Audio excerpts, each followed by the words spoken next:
Hi, everyone, and welcome back to the Transition Bridge podcast. This is Debbie Ronka, your host, and this is the podcast where we come each week to have honest conversations about the purpose and power of life's transitions. And so today's topic is going to be one that touches so many people's lives, and it's all about mental health, addiction, and depression. And whether you have walked in this personally or you love someone who has, this episode is really for you. And so, my guest, Terry McGuire, is bringing us insight, courage, and vulnerability. And we're opening up space for truth and for healing and that hope that no matter how dark it is that you're in the place that you're in, there is hope and there is a way to move forward. So I want to tell you about my amazing guest, Terry, today.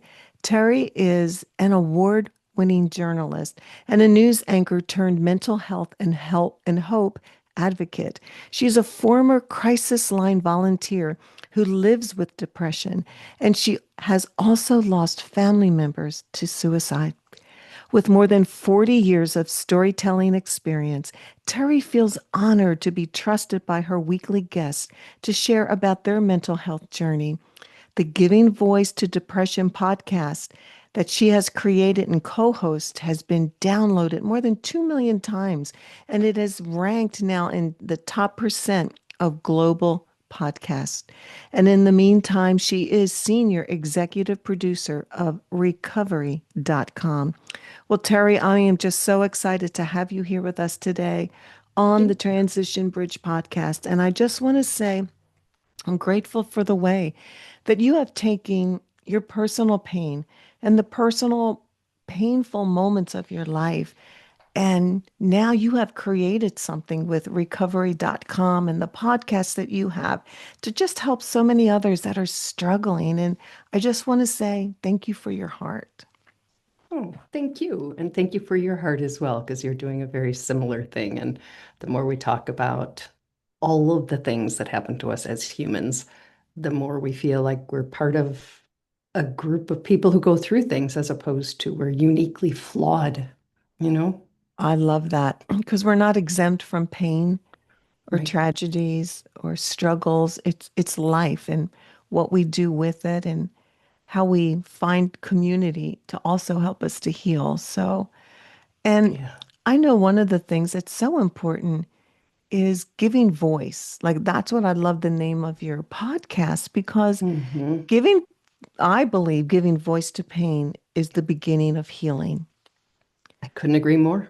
Yeah. So was that, a turning point for you in your story? Tell us your story and, when was that turning point in your life? Uh, so many ways to I start the know where story, to isn't there? start. It's a big Uh, story. it is. It's a big story. I would say 2017 is when I started the podcast and when I shifted from my worst ever depression to deciding I had to give voice to something that is far too often silenced and hidden Mhm. out of shame or stigma or fear or maybe not even understanding of what it is that we are experiencing because you just feel I mean, by I mean with depression, as if you have just lost your value as a human being. And when you're in that Mm. space, you're not thinking, I think I'll research these symptoms and see if this has a name and perhaps some treatment modalities. You're not just like, Yeah, you you're don't not connect it. there. You don't No, connect it to depression. And no. is depression individual? Are the symptoms individual or is it classic? Yeah, there's some of both, which I could say about a number of other illnesses. I had COVID and I had it a very, very, very Oh, different variety of it. Some people were hospitalized, some died, right, some said, oh, it's right. like a mild flu. Mine Mm-hmm. was neither of those. Um, so I think that some people, I thought before I started the podcast, I thought that my depression was how depression is. And I'm Okay. almost flat and I'm sort of checked out. I'm not connecting. I'm not Mm-hmm. finding much of any, like my emotions are just disconnected from my life. I can see something that I know should please me, but I'm not feeling that inside. I Okay. can sit at a funeral and know I should be sad, but I don't feel that. I just kind of don't feel. Other people are so sad, just desperately, depressively sad. Others are really angry, and I would never have thought of anger as a symptom of depression. Me But, either. it's got to get out somehow. And crying is a way to get it out, and being angry is a way to get it out. Feeling nothing was a little trickier in terms of the getting out part. I think Sure. I did get it out. Um, Oh, yeah. What do you tap into if you're not feeling? That makes it really yeah. difficult. Yeah, you just sort of think it's over.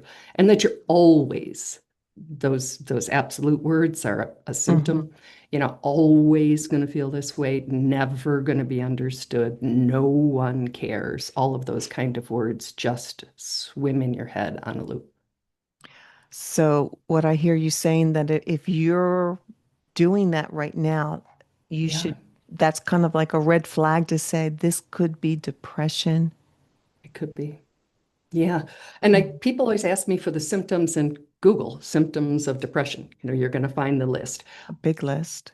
A big list, and a lot of it I find not especially helpful because it will say eating too much or eating too little, sleeping too much or sleeping too little. Oh Well, gosh. that's a pretty wide net. All of a sudden you go, oh Mm-hmm. my gosh, I have depression. So I Mm. always tell people, whether looking inward at themselves or outward at somebody they care about, look for the difference. Like, you're just not yourself. They're just not themselves. Hey, you used to come to whatever, the game, to watch the game. You used to participate in your children's school activities. You used to, whatever it was, right? Read books, come out to dinner with us, show up at your job on time, whatever it might be, and you don't anymore. And I just want to check in with you and ask if there's something going on, if you're okay. And of course, they'll say, I'm fine, because that's what we say, right? I'm fine, Mhm. it's fine. And my suggestion is to look at somebody gently, but directly, and say, "Are you really?" Because that sort of takes it to that next level. It's like I'm actually asking. I'm not just like, "Hey, how are you?" Fine. I'm asking you if you're okay, and then be quiet and make a little bit of space for them.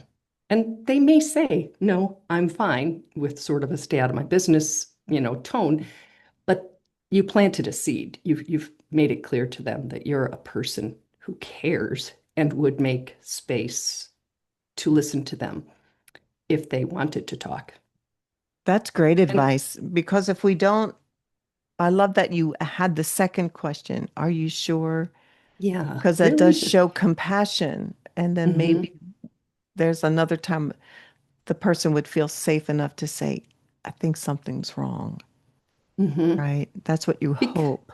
yeah, and you might not know it is, and you might not know, sort of like, no, I don't want to make a connection to addictions, but I'm talking to people with them too.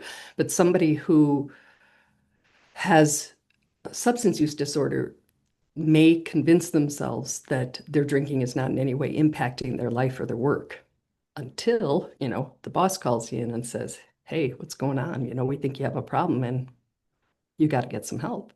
So we can be the last people to know what's really going on inside of us for all kinds of reasons. Is it something that you can become resistant towards someone Oh, who's trying to step in and help you?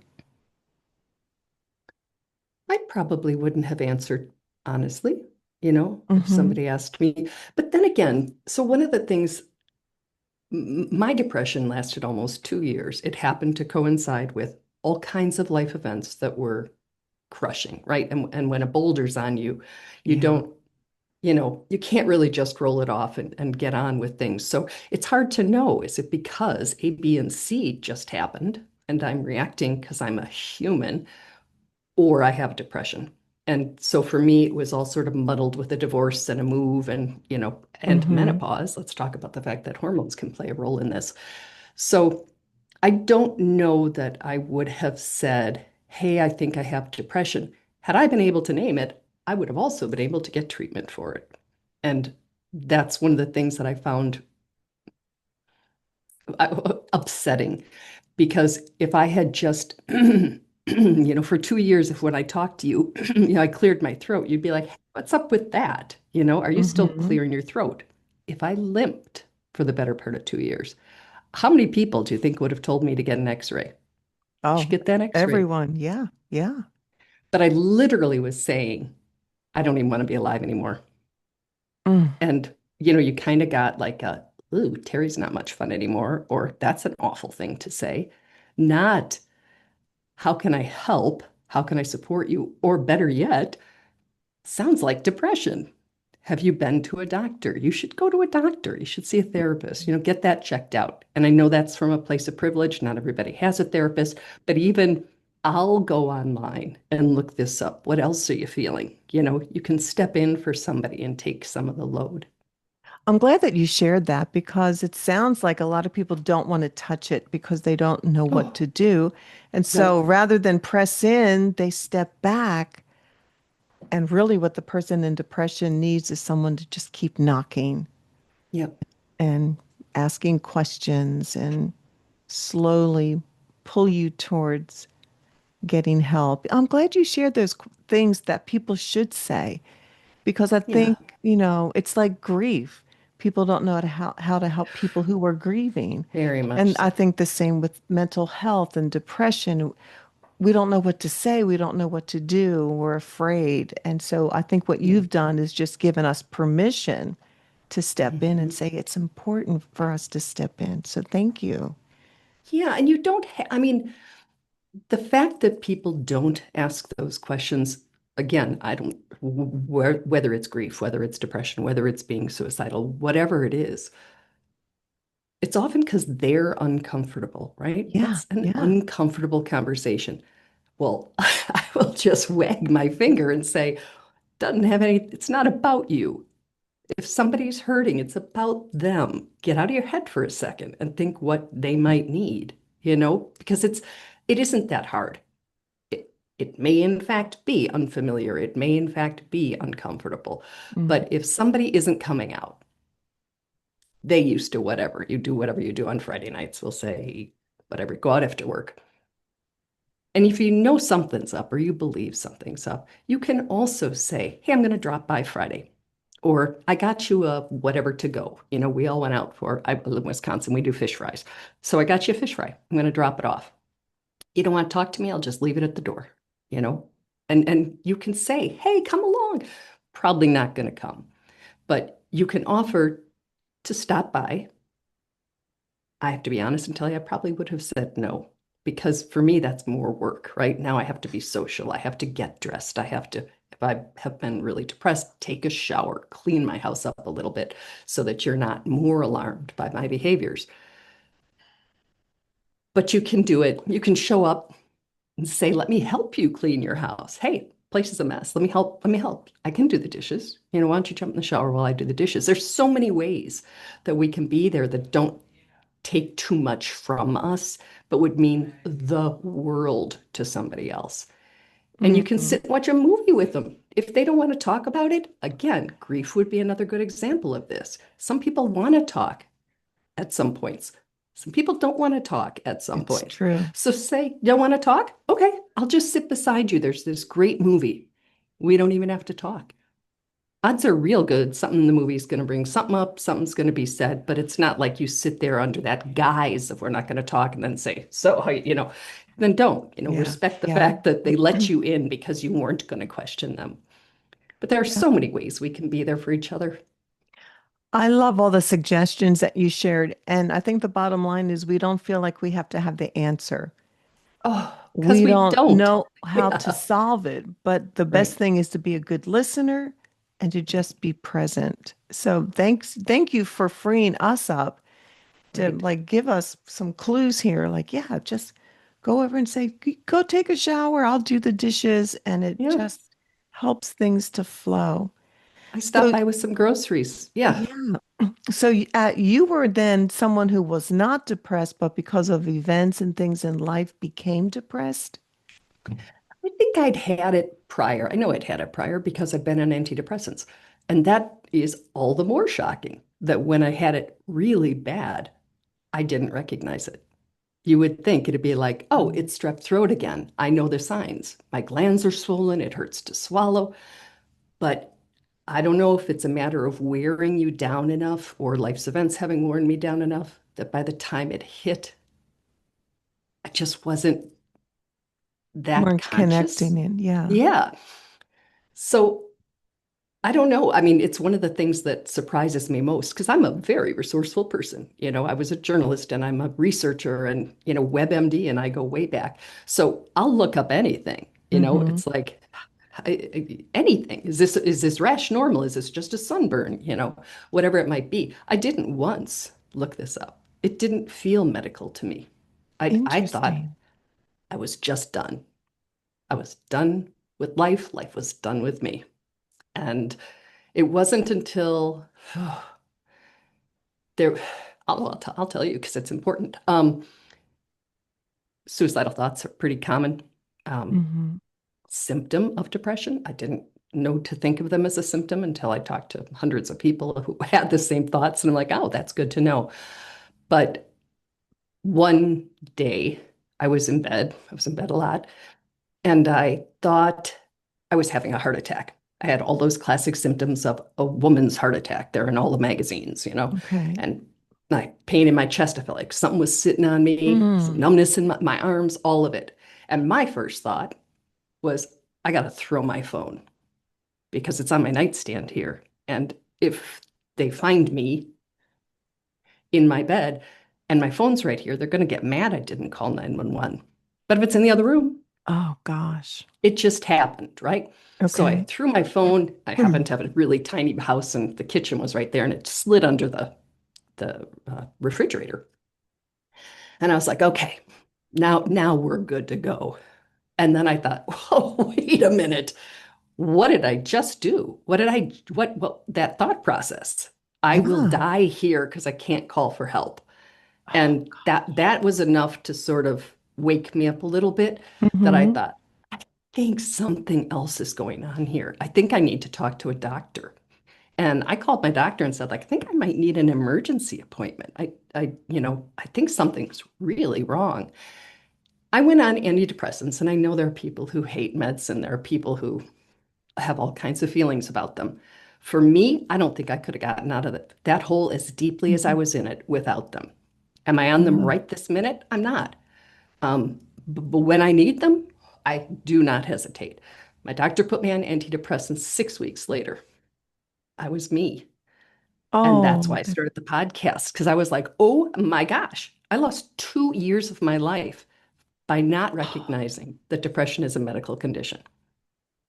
What else? What else would I wow. have? And not in any way attempt to treat it. So then I thought, okay, there are people just like me in bed.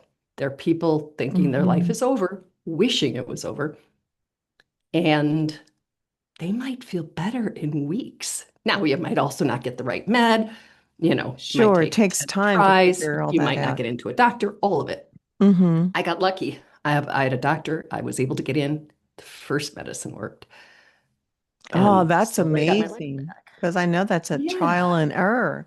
it sure can be. I And probably that, had been on it before, right?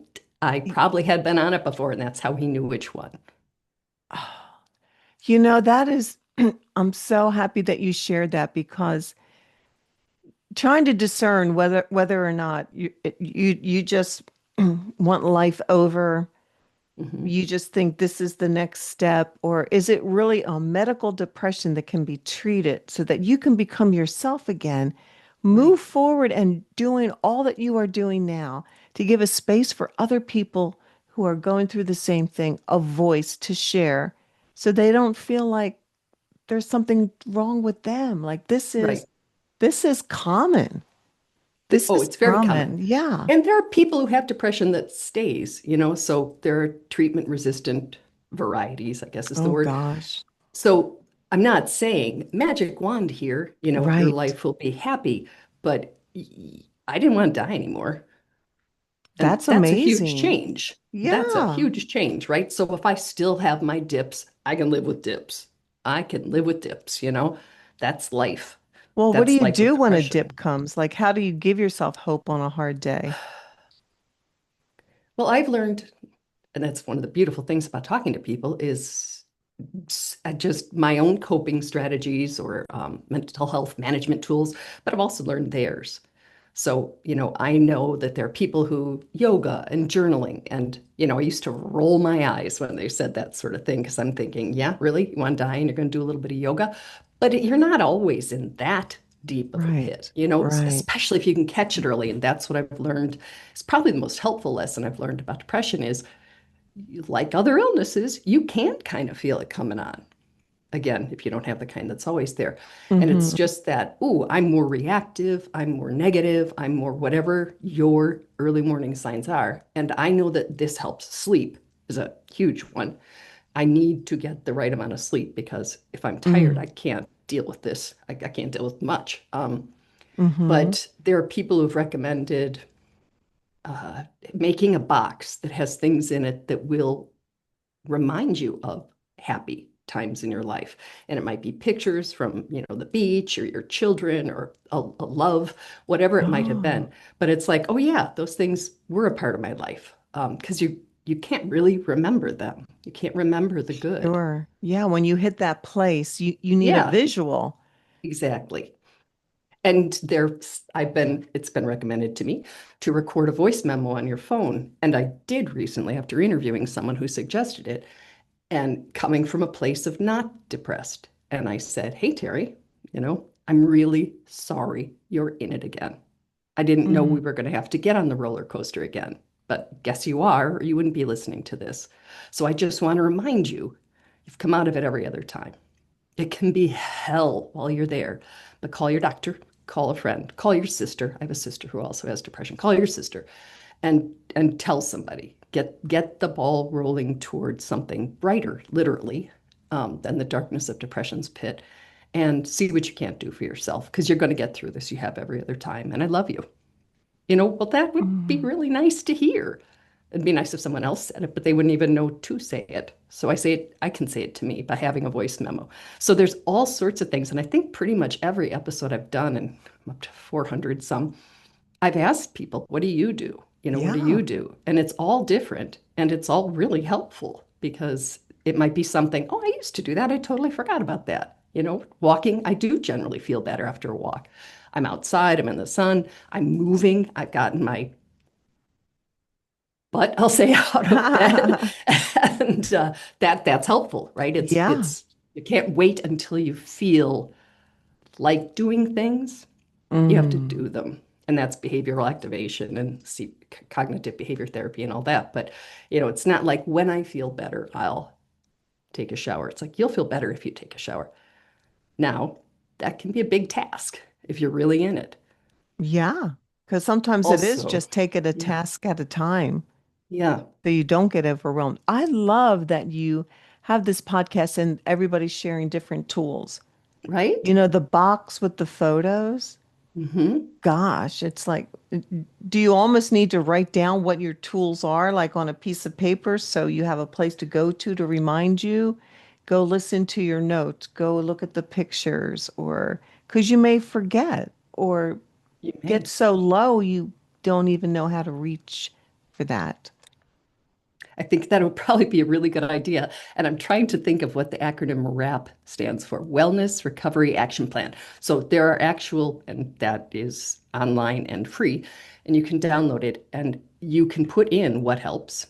You can write down what does not help. It does not help Okay. when my brother shows up or, that sort of Mm-hmm. thing. Mm-hmm. Um, who you will call, should call, or someone else could call on your behalf, what doctor or medical facility you would want to go to if you needed to, which the ones you don't want to go to because you've had a bad experience or someone else has. So you can have that whole plan written down and like what are those trees called? It's like I'll call you and Debbie, if you then call my sister and let her know.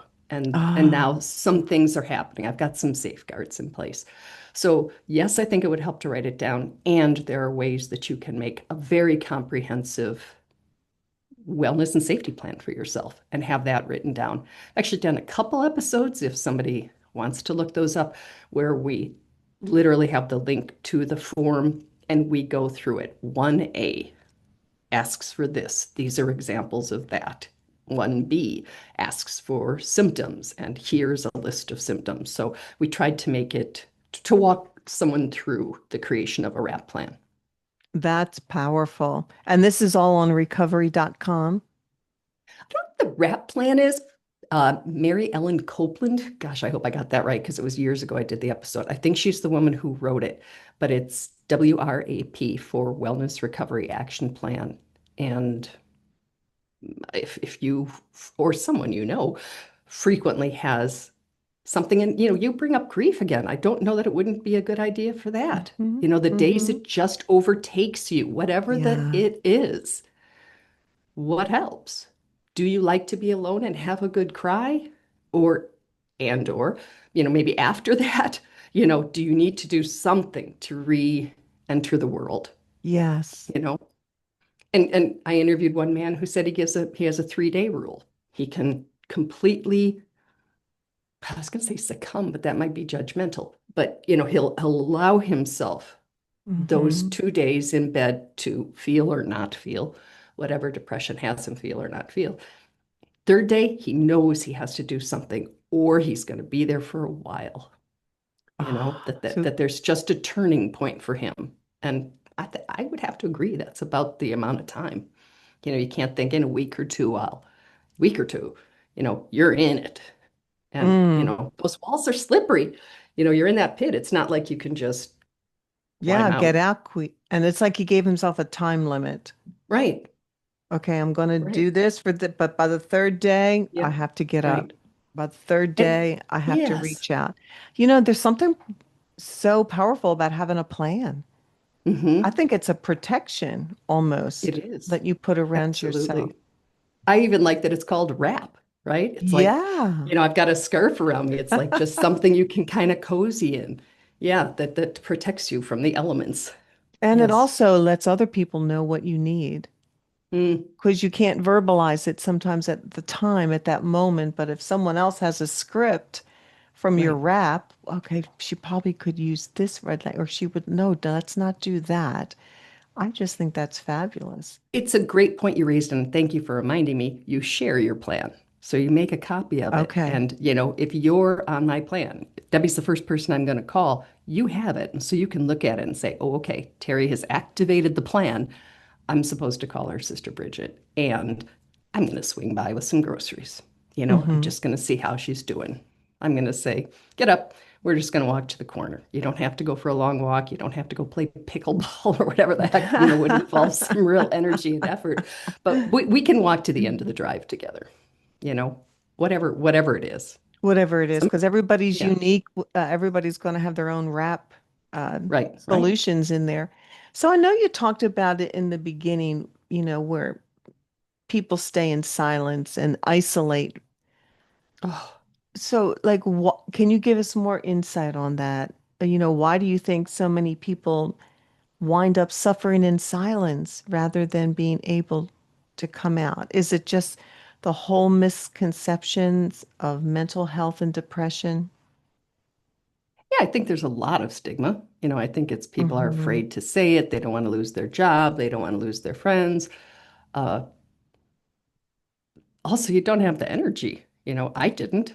There were things I had to do. I was my mother's, caretaker. And if she had to go to the doctor, I had to get out of bed, drive to her, bring her to the doctor, get back home. I remember times that I would walk in that front door. I live in Wisconsin. We have brutal winters sometimes. Hmm. With my coat, hat, scarf, boots, walk straight to my bed and lay down and wake up hours later the next day in my coat and hat and mittens and boots. And it was Oh, just like, that's all I could do was what I had to do. yeah. So sometimes I think it's just not wanting to deal with people. It's not thinking you are worth the help or support that you might need.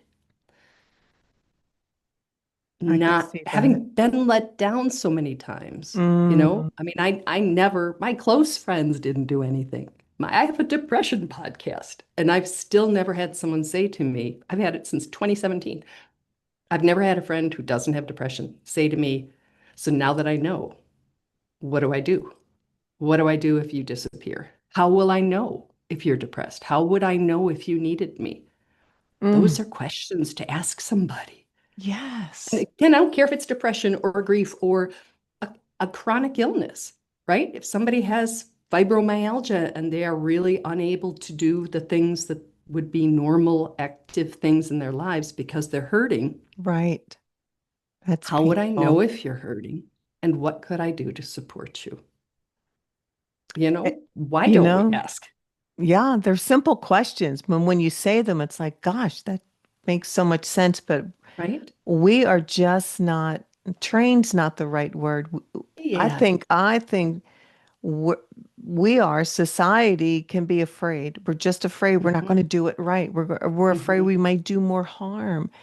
And so rather than learn, Right. we retreat. And so what I hear you saying today for everyone who's listening is let's get active in this. Let's move forward. Let's get over our own fear, our own Hmm. insecurities that we don't know what to do because simple questions is how will I know when you're depressed?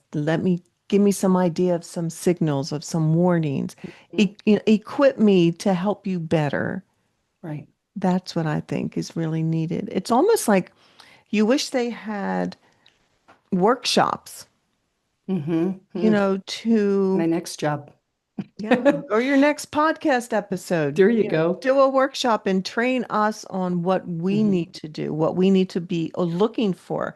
What warning signs should we be looking for to know that possibly something is going on? Or how can we really Hmm. discern if the person is just bluffing us, Mm. putting us off? Like, what does that look Mm. like? Teach us because I think we'll be better for it and we can help so many more people if we just understood how.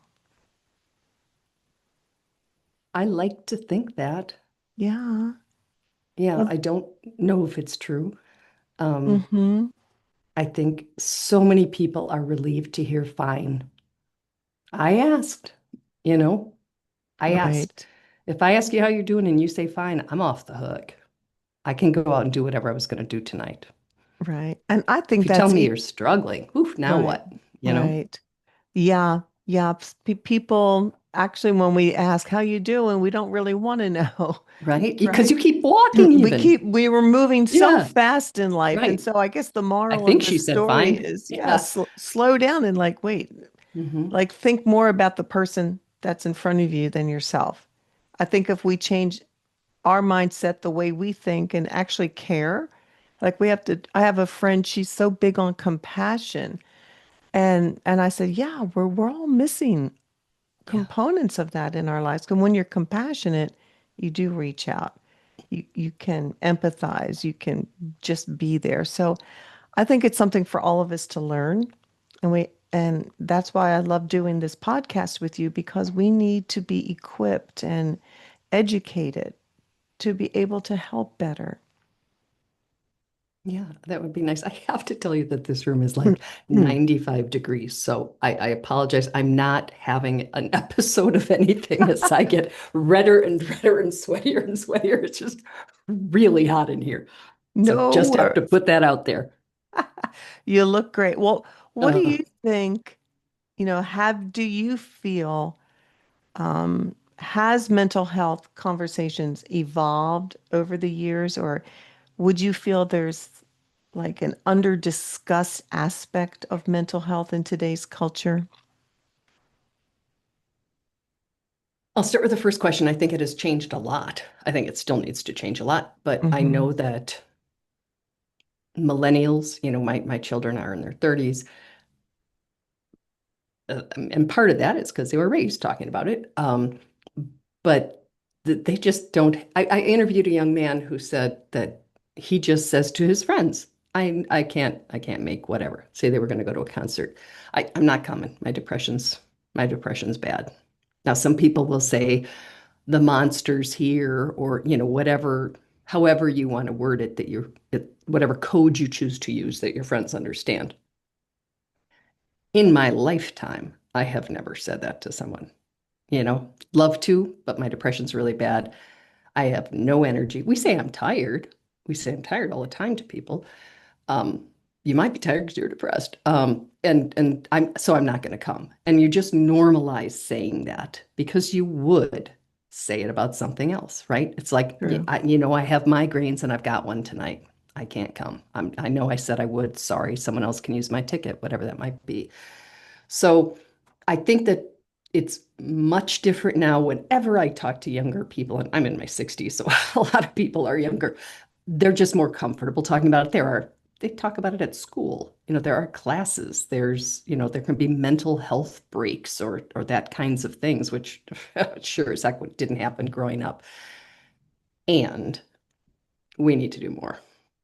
And we need to recognize that people can't have mental health unless they have access to mental health care, unless they have safe housing, unless they are safe in their homes. They're all of the factors that really need to be addressed before we can expect someone to be mentally healthy. But we're talking about me, I guess, at this point, sort of my experience. And I Hmm. had access to a doctor and I had access to a therapist. Not that I got there, not that I even knew I needed to go, but eventually I did. I'm really glad you did. So, what is it that you do at recovery.com for people? As the name implies, there's a website. And if somebody needs treatment or information, resources about mental health or addictions, you can go to recovery.com. And there's a lot of bad actors in the behavioral health field. And we're trying really hard with a big staff to make sure that if you go and look, say, I need treatment for depression or a dual diagnosis, I might have alcoholism and depression. And I can go and I can say, I want to be with women only. I want to be in Wisconsin because that's where I live. Or I don't want to be anywhere near Wisconsin because I don't want to see anybody I might know. I have Blue Cross Blue Shield insurance. I want a 30-day program. And you can sort of put all those things in and find out what's near you and what takes your insurance or what you can afford if you private pay. And you can also go on and see, am I depressed? And there's a test, and you take it and you find out, do I drink too much? How much is too much? Mm. What is my blood alcohol right now? If I'm a woman and I weigh, I'll pretend 130 pounds, and I've had 3 glasses of wine, can I drive? Mm. And if I do this every day, is that a problem? Does that mean I drink too much? All of those kinds of things that are questions that should probably be asked and answered. And so that's a really, really good resource. And it's why I chose to come here when I had been doing my podcast for, I don't know, I've been here about half a year, so about 8 years. And when I found out about them and they found out about the podcast, they were like, do you want to come do it for us? And I was like, this is my baby. I mean, I had a Yeah. nonprofit and I've done this every week. It's a lot of weeks between 2017 and 2025. And I thought our missions aligned because we're all trying to get help for people and make people realize that there are many paths to getting better, right? Some people are going to take meds and that's all they're going to do. Some people, might be benefit from holistic approaches. Right, right. We just don't know what path someone needs to take and what will work for them or what they're willing to take. So that's what recovery.com does. I have to say your website is really great because I did go on and I remember now seeing all the different locations Right. in around the country that you can just click on. There's 200 in Texas, or you have it Hmm. really laid out easy so you don't have to spend a lot of time Right. thinking.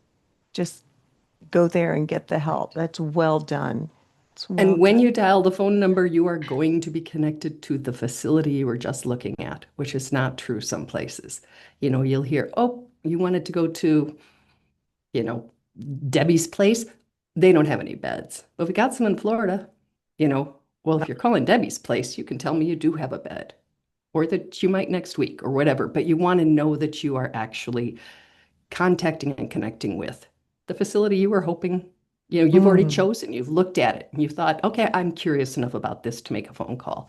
You should talk to the people who are there and find out, what the staff is qualified to help you with, what their experience is treating whatever it is you have. For me, right, depression. right, What do you do? What are is this group stuff? Is this one-on-one? Are you going to do cognitive behavior therapy? Are you going to do EMDR, which is right. eye For the movement trauma. Hmm. desensitization, rapid reintegration. Yeah, There's all the kind, yeah, trauma. Do you do trauma work? Because that's the core of kind of, I think, everything, including depression and addictions. it's so There's true. so much going on, and I would want to know Hmm. all those things before I put myself or somebody I love, one of my children or a partner into a facility. I would want to know those things. How are you going to help? How are you going to help? Why are you qualified to be the place I choose? Oh, they're great questions. And you do make it so simple by connecting them right to that Yeah, facility.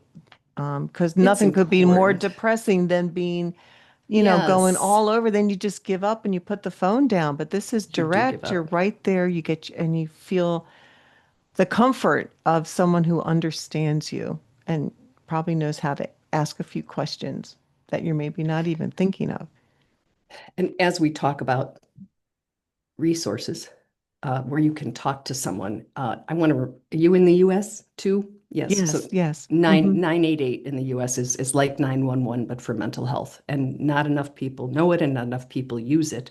But it is a crisis line, a hotline, and you get to define what crisis is for you. And I think that's really important because I worked at a hotline, I worked at a crisis line, and I thought you had to be like actively suicidal. And that's when you dial that number. And somebody says, don't, or whatever I thought they did. I never spoke to somebody who was about to take their own lives. I talked to people who were really struggling and wanted to talk to somebody who wasn't going to judge them. Mm. And that in and of itself can prevent a crisis. Now And you can that also call if you're suicidal, but whew, that's good to to know. And just that's know. 988. Uh-huh. I think of it as the body, a head and a body. Yeah, So I remember yeah. that it's mind. Yes, and they're trained listeners. I always call them listeners. They probably call them counselors, but I was a listener. Um, and it just helps. And you can also, excuse me, call on someone else's behalf. So I can say, I'm with my friend Debbie, and she is rock bottom. I mean, I don't know what's wrong with her. She whatever. She won't stop crying. She won't get out of bed. She's suicidal. I don't know how to deal with that. Like, I have no idea what to do, but I'm scared. Put it on speaker. Talk to that person. Let your friend listen in. At some point, maybe they'll join in. Maybe there will be a question that they can answer that you can't answer for them. And now you've exposed them to the resource, and also they're being spoken to by someone who's dealt with all of this before. And I've talked to so many people who have been really helped, and I'll use the word saved. It's like, do you know where your nearest hospital is? You need to head there. What do I do? What do I say? They're gonna, walk into the emergency room and say, I'm having a psychiatric emergency. They will know exactly what you mean and they will get you care. And then once you're safe, then you can deal with the rest of it, right? Then you can get your meds adjusted or get on them. Then you can, they may have a social worker, some therapy in the hospital, someone on your contact information, next, well, oh gosh, I almost said next of kin. What's the word? Who are the Oh, people yeah, who the you emergency call? The contact. emergency contact. Thank you. Can you tell I live alone? And the emergency contact, they can reach them. Now you've got them there too, or at least they're aware that something's going on. So you can start the whole chain of getting the help you need by making that call. Or you just talk to someone and hang up. That's what everyone I listened to did. It's just, during the course of the call, we were trained to take it from, I can't remember if it was colors like red to green or if it was heat from hot to cool. I think that's what it was, that someone called and they were hot, and so by the end of the Hmm. conversation, you would ask, are you, do you feel differently? Do you feel cooler as a result of this conversation? And do you have a plan to keep yourself safe tonight? What are you going to do tonight? And it's like, you know what? Hmm. I think I just need to listen to some music, go to bed. You know, I'm going to play with my dog. There's this movie that always cheers me up. I've watched it 100 times. I'll watch it again tonight. All Mm. those things can be self-care. All those things can be suicide prevention, depending on where you are and what your needs are. Truly, you were trained to. I don't know what I would have to be so trained to be able to sit there and to know what to say. My heart is, I want to help you, Yeah. but the questions and the things that you're saying, I'm like, gosh, I don't know if I would have thought of that. So I really appreciate your sharing because that Yeah. really just enlightens all of us as to handle this better. Yeah. And to be able to And walk you, into a hospital and say, right, I'm having a psychiatric moment, and to know like right. that's going to take you right in. Yeah. And you don't have to put the burden on, with all my training, I don't know that I'd know what to say in the moment. And that's why something Mm. like 988 is so important, right? Because sometimes it's too real and sometimes it's too scary. And sometimes you might be in a really bad place. There's no saying we Mm. march into these situations at our finest. We might be going through it. We Right. might be in bed when our friend says they need us. So that 988 thing is a really good option to be able to say, you know what? I'll be there. I don't know. I'm out of my depths. I wouldn't somebody's carburetor, fail. I wouldn't be like, I'm on my way. I'll fix that with you. I don't know how to fix that. I don't have, I Mm-hmm. know it's under the Mm-hmm. hood, but beyond that, I couldn't help. But if I knew there was a, number I can call and say, okay, we're under the hood. Which one's the carburetor? Now you've got some help from somebody who does know. Oh, that's a great analogy. Okay, I have one last question for you, and I'm Okay. thinking about social media. Do you see that playing a big role with depression or self-worth? Ugh. Most of the attention seems to be on that it's just bad, that it's dangerous, that you're seeing people's highlight reels and you're seeing your real life, and they Mm-hmm. don't compare very favorably, right? Like Right. everybody, nobody's sweating in a little room on social media. Mm. But there is another side to it. And for instance, giving voice to depression, we started a Facebook page, and there are, I don't know what there are, 12,700, I guess I do know, people on it right now. And someone will say, like, I am, I'm in a really bad place. And with depression, you kind of know what that means. They Right. don't mean they're having a bad day. So we have said not regularly because it would dilute it and because there's a huge effort involved. And we also, because people don't always say it. But if someone said, I might say, Debbie, would you allow me to make a post asking our community to support you? But I want to use your name. It makes a huge difference in terms of how many people say something. And I just say, hey, one of us, is having a really hard time. Let's do what we do. And there have been times hundreds of people have written and said, I've been there, hold on. The the memes or gifs, of a hug or blowing kisses. My mind just goes, ugh, I would hate that. I don't want pretend hugs. But there have been people who told us, turned them around. They were in bed, they kept checking. There were more and more and more. Some Oh. said they were crying so hard that the Mm. really beautifully, poetically phrased offers of support, they couldn't even read them because they were Oh. teary and it was foggy, but they saw the hugs and they saw the X's and the O's and Oh, they look at saw the that. hearts being blown at them and they felt Yes. love. They felt connection. They felt supported. They felt not alone. And so social media can also be used that way.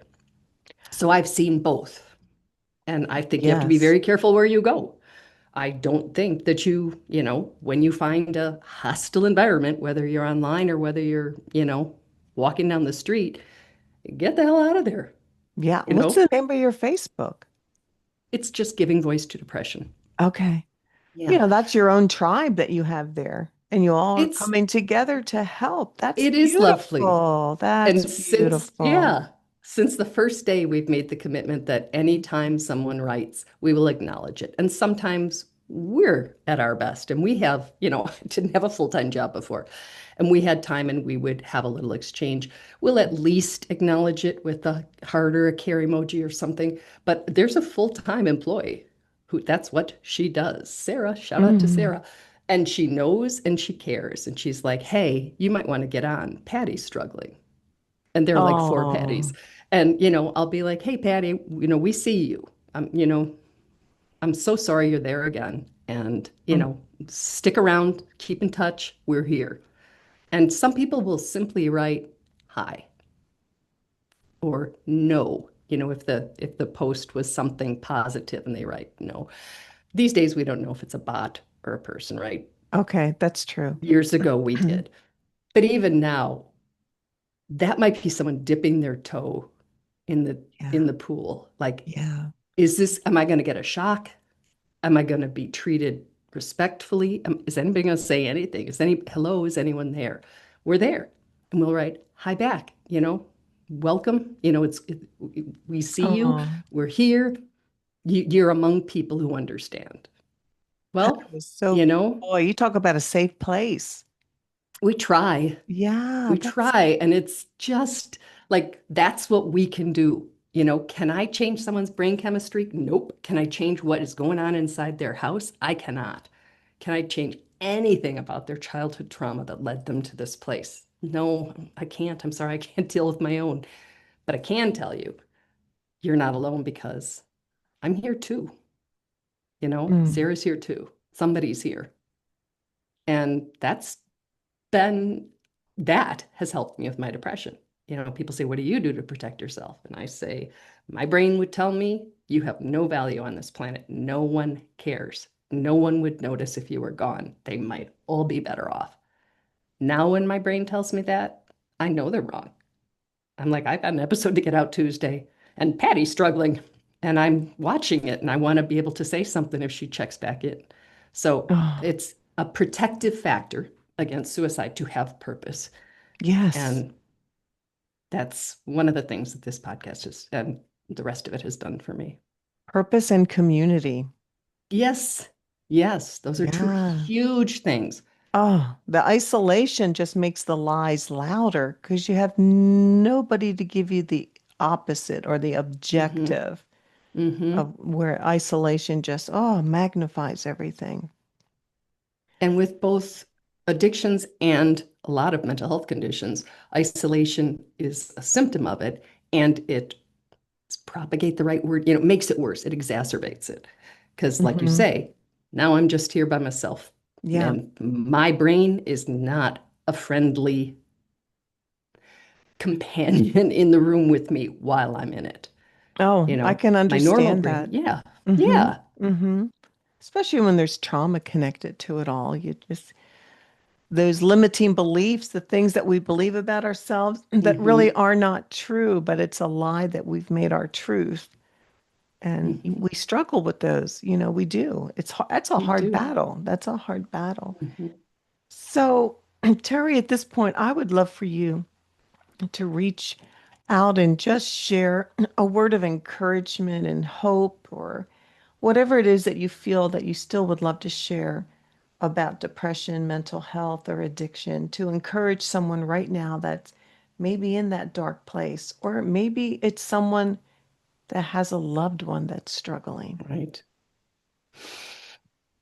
It's funny because I ask people this at the end of my podcast as well, and it's harder to be the one answering it because there are a thousand things running through my head and there's nothing at the same time.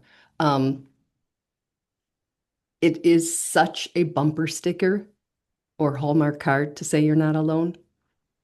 And if you're listening, I know you don't believe me because I wouldn't believe me, and when Mm, I'm in my bed alone, in my house alone, and you tell me I'm not alone, I don't even know where to put that. But what I mean is that there are a whole bunch of other people in this world yeah. who have had a similar, not the same, but a similar in some very significant ways experience. And if we can connect in any way with somebody else who has, and again, I don't want someone to come over and sit on the edge of my bed and say, like, oh, I hate life too. I'm sad too. That does not help me. Right. But if they can tell me how they got out, if they can tell me how they manage it, if they can tell me anything that they've learned, that can be really helpful. So I just ask you to find the resources, whether that's Dial 988, whether that's looking for a test on recovery.com or a treatment facility if you're ready for that. Everybody's path is different, but staying where you are, if it's unacceptable, if it's unhealthy, if it's dangerous, that is not the choice. And you deserve better. It's not you need therapy because you're so messed up. It's you Mhm. deserve to get to a place where you find life worth living and where you believe that you have a place on this planet. And I get choked up when I say it because I need to hear that. And I'm not Yes. depressed right now. But there are so Hmm. many of us who just aren't really sure of those facts. But I do believe they're facts. And I have talked to so many people who have been, I mean, a lot of suicide attempt survivors, but also now talking to people with addictions in places that if I looked at it from the outside while they were there, I would think, oh, you are never getting out. You like that's how you're gonna die. And it might be if they don't take steps, it may even likely be if they don't take steps. So they're just no matter how alone you feel, no matter how low you are, no matter how hopeless things feel, there are ways out and through. Thank you, Terry. Thank you, I Debbie. can't think of anyone who could have said it better. Oh, thanks. I appreciate that because I just know how much somebody might need to hear that right now and how Yes. resistant they might be to believing it. I'm so grateful for anyone who is listening right now. And I pray that you took every word that Terry spoke as truth, as your lifeline, as your hope, as you're trying to navigate through this darkness. And like Terry said, it seems trite to say you're not alone, but we want to remind you that there are people here that understand and want to be there for you and help you. Even if you think it's just too messy, it's never messy enough for someone to come along and say, you know what? Hey, let me help. What can I do? What do you need? You want to just talk? I'm here. So don't give up. Keep walking towards hope. And I recommend that you reach out to Terry with recovery.com because tomorrow has a promise and a purpose for you. And don't give up. Don't give in because your story matters. Your life matters, even though you don't feel that right now. Please hear the truth that it does. And it's worth taking the next step. As tiny as it could be, you're moving forward. You're not going backwards. You're moving forward. And so take that step. Reach out to Terry. She has a heart that knows and understands and a team that can walk beside you. And Terry, I want to thank you for being here. Your life just exudes purpose. Mm, Your life matters. And your life just radiates hope, strength, and possibility to those who struggle. You are one that they can look to and say, I can do it because she mm. did. Wow. Thank you. And they can. So if I can, they can. There's nothing special about me. Yeah. Well, it Thank is you. special because you know, you understand.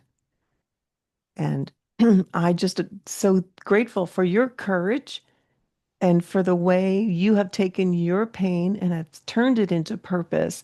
And now you're helping other people do the same. And that's the beauty of your life. It's continuing to have a ripple effect.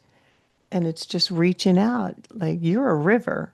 You're not a Mm. reservoir. You're a river giving life to so many people. And I'm so honored to have met you and to be a part of what it is that you are doing in this world. I appreciate that, Debbie. Thank you. You are so welcome. And Transition Tribe, hey, thanks for coming. There's power and purpose in our transitions. And if this story resonated with you, reach out to Turi. If you know someone who needs to hear this episode, please share it. Be a part of the answer. Be a part of the answer, because this is why we do what we do, to bring you knowledge, inspiration, and hope to change the life of another person.